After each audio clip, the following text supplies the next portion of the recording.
Hello everybody, and welcome back to Let's Play King's Quest VI. Last time, we found out a little bit more about Land of the Green Isles. There are various different islands. Jeez, that is so weird, with all their different quirks. But we can't get to them without a magic map, and he happened to have one. Also, we met a new friend, Jollo, who is the court jester. Now, I finally figured out why his voice is always so familiar to me and why it always has a ring of comedy to it. Now, Jollo's voice actor fashions himself after an old comedian from back in the early 1900s named Ed Wynn. That's that's first last name, Ed Wynn. And he sounded just like that. But where I really recognized the voice is the fact that Ed Wynn played the voice of the Mad Hatter in Alice in Wonderland. So yeah, that's where he sounded so familiar. That's why I've always recognized that affectation, but was never able to place it. So there we go. Alright, I got that figured out. Anyway, we need that magic map, and the only thing we have of value, unfortunately, is our insignia ring. Well, desperate times. Would you be willing to take my family ring in exchange for the magic map? Daventry, are you a king then? No, that's my father, King Graham. I'm just Alexander. Well, Prince Alex, she is a beautiful ring. Are you sure you can part with such a unique family heirloom? The ring does mean a lot to me. I didn't always have a family, you know. Still, it is only gold. There are more important things at stake now. Then you now own a magic map, Prince Alex. I will keep your ring out of sight for a few days. If you find anything else of great value in your travels, you can come back for your ring. I would hate to see it melted down for gold.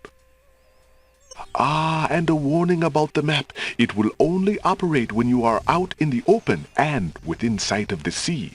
The limitation has something to do with the teleport spell ingredients. You might try the beach. Thank you. You are very kind. And I'll remember about the map. Alright, that's nice of the pawn shop owner.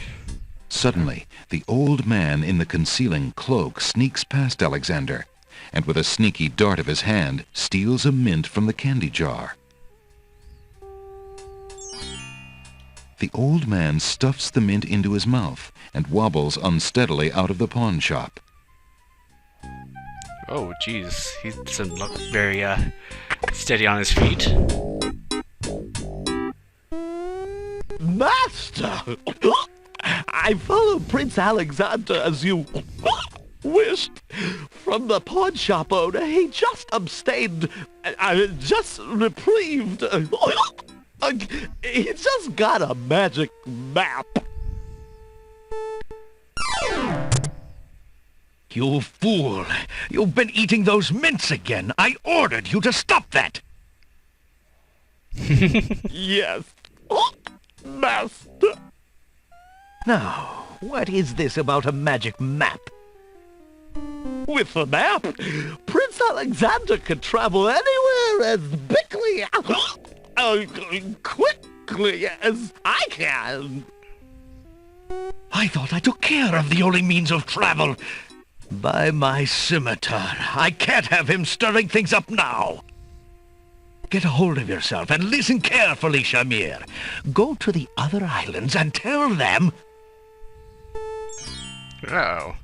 So yeah, unless it wasn't obvious enough, that guy with the golden eyes that was in the background when we first met with the Vazir, he is a genie who does the Vazir's bidding, and he was a kid in the ocean, and he's on the black robe because he just can't seem to hide his golden eyes. So if you see someone with golden eyes, be wary of them. Alright, I remember I was thinking before, why would the Queen and Princess be using the fair to get around the islands if there are magic maps? But it was kind of explained that there's only one magic map and is owned by a wizard who I guess fairly recently passed away. So I guess it makes sense, there's only one. And it's a very special item. Well, let's see what else we can get. We have this one coin we found. I have this copper coin. Is it of any value to you at all? Most interesting. I have never seen a Daventry coin before, but it is copper genuine enough. I might even find a buyer who is interested in foreign currency. The items on the front counter are the only things in the store that I can let go for the price of 1 copper. You may make your choice from there. Alexander looks at the items on the counter to make his selection. So we have 4 different items, and we will be making use of all of them eventually. But the first one we want to get is this guy right That here. mechanical nightingale looks intriguing. I believe I'll take it. Very well. Your coin is well spent. Remember, this is a pawn shop. I am always willing to take back my own goods in trade. I'll remember. Thank you. So he already has his copper coin, so we can go ahead and exchange things if we would like. And we will need to. And before we go, I guess there's some mints right here. Alexander takes a mint. Thank you. Alright. Now what you want to do, he said something earlier that was kind of a hint. If we go back this way... Oh, hello again. Looking at the serving girl reminds Alexander of the years he spent as a slave under the evil wizard Mananan. He wishes there were some way he could help her. She looks very shy and nervous as she tends her roses. Is that how it's pronounced? Mananan, or is the narrator just pronouncing it that way himself? Are you out here again? Have you finished the chores I gave you? Yes, stepmother. The house and the stables are clean. Then start polishing the silverware! Do I have to tell you everything? Yes, stepmother. Right away. Poor girl. So yeah, Alexander can definitely relate to that. But anyway, if we go back this way... Maybe he was saying that he needed to dump out some stuff from that wizard that he didn't consider valuable. So yeah, it's pretty obvious that he just got that stuff. Oh, where's the guy selling the lamps? Oh well, he'll be back. Alexander is standing on a sunny village. Oh, why are these plants moving? Alexander sees nothing particularly interesting there. Oh well. Well, let's check out what was dumped. Alexander sorts through the odds and ends that the pawn shop owner dumped into the pot. Magic exploding gum wrappers, a shattered crystal ball, a cracked wand, a fake thumb. Near the bottom, Alexander finds a little glass bottle labeled ink. It appears to be empty, but Alexander decides to take it anyway. You never know when a small bottle will come in handy. What is this, Legend of Zelda? Alexander's carrying a little ink bottle. It appears to be empty. Strange.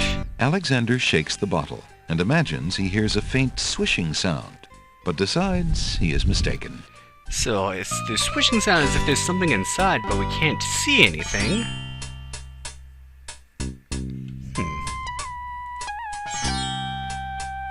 Oh, I don't even need to go this way. Actually, I'm probably taking the longer way now. Alright, let's go here. So we need to be inside the water for this map to work. So let's try it out. Alexander pulls out his magic map. Oh, we'll be hearing that a lot. Okay. And lo and behold. We have Isle of the Beast, Isle of the Sacred Mountain, Isle of Wonder, and Isle of the Crown. Just these 4. Okay, let's try this one. Alexander feels a strange pulling sensation. If I had a nickel. I mean, wait, what? And we are met with the cliff face. There's really not much I can do here now, but there are a couple of items I want. The 2 very obvious items here. Alexander is standing on the small sandy cove of a rocky island. Around him, sheer granite cliffs block any further movement north, east, or west. To the south, he is blocked by the sea.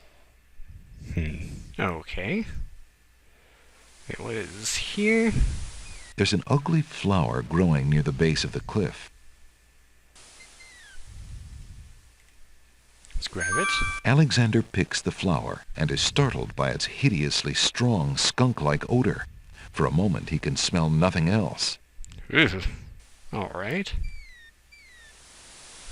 Alexander takes the feather.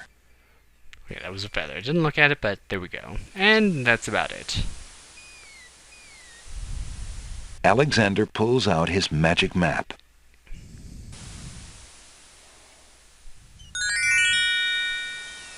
Let's go to the Isle of Wonder. Oh, we've been waiting for this one. Alexander feels a strange pulling sensation.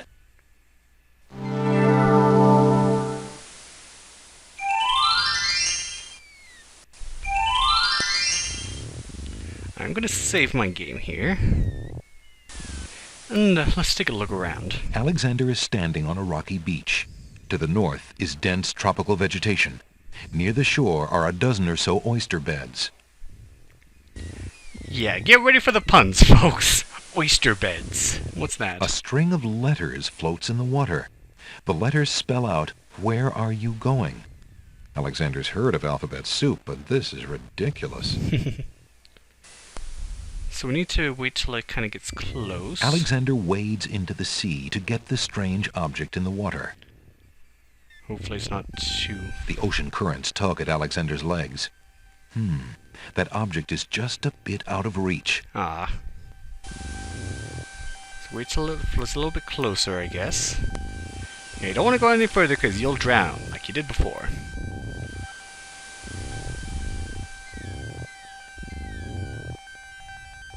I'm gonna have to go out and wait for it.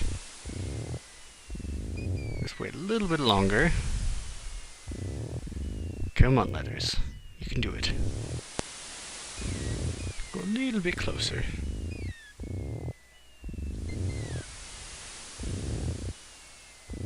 Or not. Oh, there we go. Alexander wades into the sea to get the strange object in the water. The ocean currents tug at Alexander. Okay. Alexander wades into the sea. The ocean current. Alexander. Oh, come on. The ocean is... Alexander wades deeper into the sea to get the strange object in the water. Alexander picks up the object floating in the water. It appears to be a string of letters. They say, "Where are you going?" Alexander decides to keep the odd sentence, even though it is incomplete. Okay. Interesting. One of the oysters is sitting up in bed and doesn't look very happy. He seems to be the only one who can't sleep. In the oyster's mouth, Alexander can see a glint of white. Oyster beds line the seashore. Most of the oysters are sound asleep. Interesting. What's wrong with this little guy? Why aren't you asleep like the other oysters? Oh, I'm so weary, but I can't sleep. I have a terrible ache in my mouth. Aw, poor little guy. He can't sleep. We can see what the ache is. He's got a pearl in his mouth. Why don't you let me see if I can help? No way! No one's looking in my mouth. I hate dentists. Shoot. How can we get him to sleep? Well, let's maybe read him a little bedtime story, something that almost put us to sleep. If you're having trouble sleeping, perhaps you'd like me to read to you. Hey, that would be great.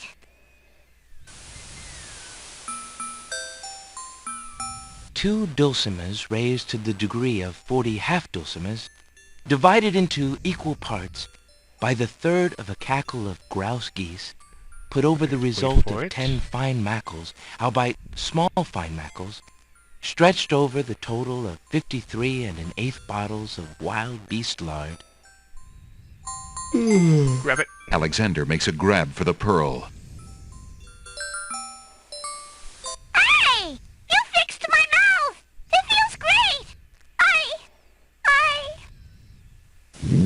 Ah, the little oyster drifts into peaceful slumber with the rest of his oyster friends. Alright. So we got a pearl and we helped the oyster. The flawless pearl is the largest Alexander's ever seen. Maybe we can get our ring back with that. Alright, so let's save our game here. And let's travel further into the Isle of Wonder. Alexander hears someone coming.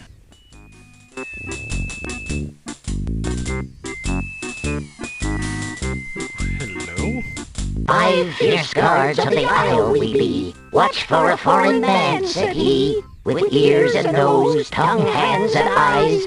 Its nature cannot be disguised. If man it be, then man it dies. Uh-oh. Looks like the genie was here and warned them. Tom Troll, smell your smell. Do that which you do so well. And they have 5 different senses, and they're going to try to determine whether or not we're a man. And what happens if they find out? Alert, my brothers, as we feared. A man has landed here. A man, so Sailor knows. Into the waiting sea he goes. Uh-oh.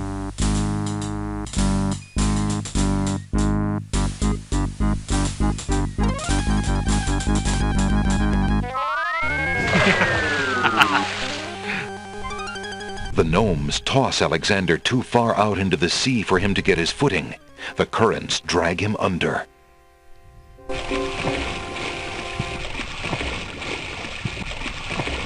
Oh no.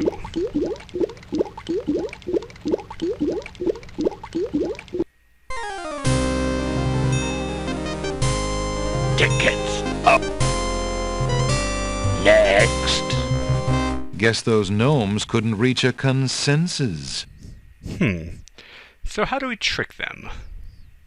Okay, so we got the gnome with the nose. We do have something that smells bad. Let's give him a whiff of that. Alexander holds the flower of stench out to the gnome with the jumbo nose. Tom Troll I am, that's all I'll be. My nose knows all on land and sea. A flower of stench has washed ashore. A flower 'tis all, and nothing more. But they are not done. Listen, hark you, Grovenor. Do your duty as you swore. With your ears, please tell us more.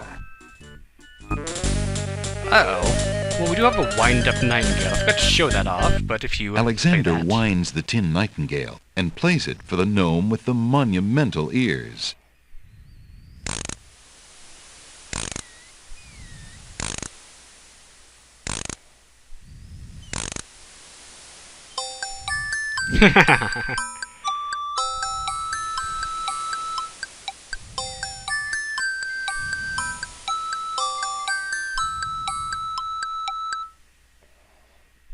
A nose is not a way to spy. My ears cannot be told a lie. A nightingale is all there be. No man is near, and so say me.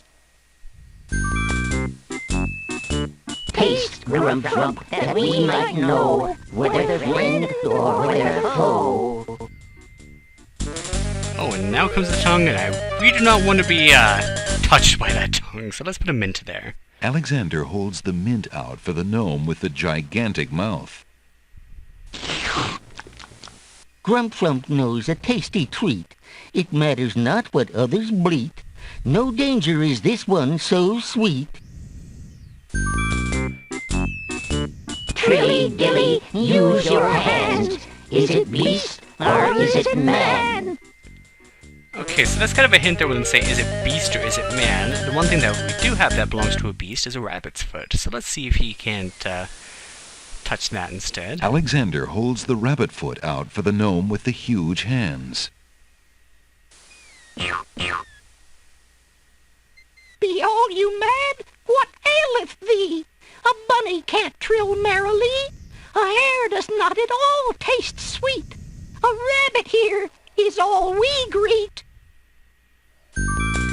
and one more, but this one's a bit more Oh, Bill complicated. Batter, never fatter. Vision can resolve this matter. Look you now and end this chatter. So yeah, no matter what we hold out to him, he'll be able to see us holding out the object. So the best thing to do is to disappear completely with this invisible ink. Yeah, that's what it is. Alexander pours the contents of the empty-looking ink bottle over himself. By all that's beauteous, fair, and sightly, 4 morons do I sleep with nightly. There's nothing there at all, I say. Enough of this.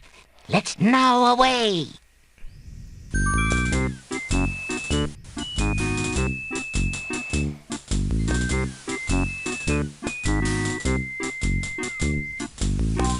Alexander did it! He's fooled the guards! Well, that was interesting. So now they won't show up anymore. We never see them again. So what more does the Isle of Wonder hold for us? Oh boy, you just wait. You think my puns are good? Well, that's the thing. I always try to tell my videos using a pun, but this game already does it for me, so it's gonna be hard. But we'll see what this island has in store for us next time on Let's Play King's Quest VI. Thank you for watching, and have a good day.